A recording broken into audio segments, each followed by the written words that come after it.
Hello guys, and welcome to my channel. Today's video is going to cover the new MacBook Air, iPad Pros, and Magic Keyboard with trackpad that were released a few days ago. A lot of people have anticipated a new keyboard with the iPad Pro to come out in WWDC or in October in Apple's dedicated iPad event. This didn't happen primarily because WWDC has been cancelled and moved to an exclusively online event. Let's get started with the 2020 MacBook Air. The new MacBook Air comes standard with a dual-core i5 processor, which is upgradable for the first time on Air to a quad-core i7. You can also get up to 2 TB of SSD, which is plenty of storage for any laptop. The new scissor switches are a welcomed addition to the MacBook Air, as the previous butterfly keyboard didn't fare too well. We still don't have a touch bar on the MacBook Air, but we do get Touch ID, which makes unlocking your computer very convenient, and also a 20% larger trackpad.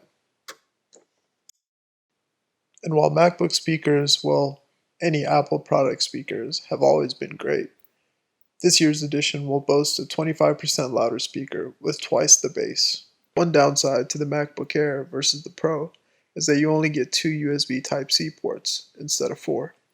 This will limit the number of displays, external hard drives, and other devices you can have connected simultaneously.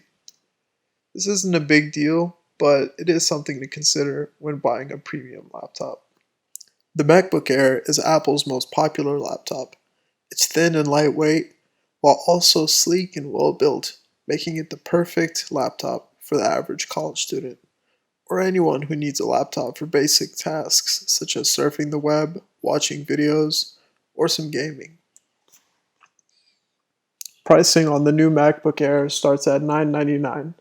It sounds like a lot, but considering the specs, features, and very high quality build, and that it starts at 256 gigabytes instead of 128, it holds its value and also compares well to other similarly spec'd laptops.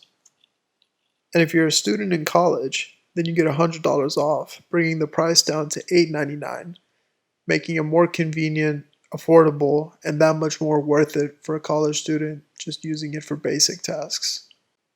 Now, a lot of rumors were pointing to the 2020 iPad Pros to come out in the second or third quarter of the year, perhaps alongside the iPhone 12, or have its own event in October like it has in the past. So it was a bit of a shock to see Apple reveal them this early in March. People were definitely not expecting a floating iPad. The new iPad features a 1.8% reflectivity, the same beautiful 120Hz Retina display, and a new 10 megapixel ultra-wide camera with a LiDAR scanner, and of course the new processor, the A12Z. The A12Z is going to be a powerhouse, and we can tell it just by looking at the 2018 version, the A12X, which was already more powerful than 80% of all laptops. The new chipset is going to have a GPU with 8 cores. It's going to have a thermal cooling system that's enhanced for higher peak performance, for longer durations of time, and also machine learning capabilities for pro apps.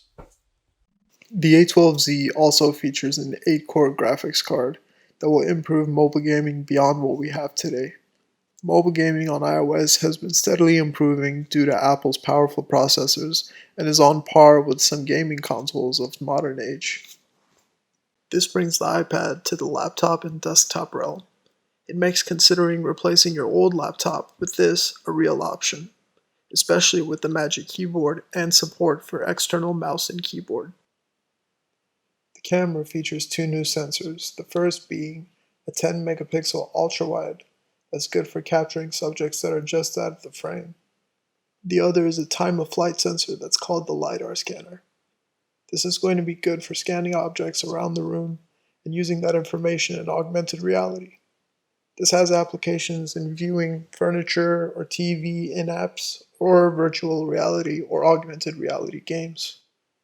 It says that it can measure reflected light from up to 5 meters away, which would cover any average living room. And finally, the Magic Keyboard, the one that makes your iPad float, literally. The cantilever design of the Magic Keyboard attaches to the iPad magnetically and suspends it in an angle to give you a floating feel.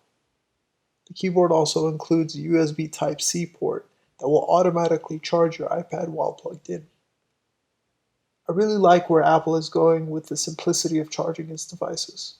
How the Apple Pencil seamlessly charges on the iPad, and how the iPad seamlessly charges on the Magic Keyboard. The Magic Keyboard features a new trackpad, a full-sized keyboard with backlit keys, and the scissor mechanism similar to the one found on the MacBook Air. The Magic Keyboard is also a case for the iPad, creating an enclosure for your expensive computer. Pricing for the Magic Keyboard starts at $299 and $349 for the 12.9 inch. So these are definitely not cheap. Are they worth it? Well, we'll just have to find out when they come out in May. As far as the iPad Pros go, they will keep their price at $799 and $999 respectively. Well, that's it for today's video, guys. Be sure to leave me a comment letting me know what you think of the new iPads and the keyboard, as well as suggestions for future videos. Subscribe to the channel for more related videos to this, and I'll see you guys in the next one.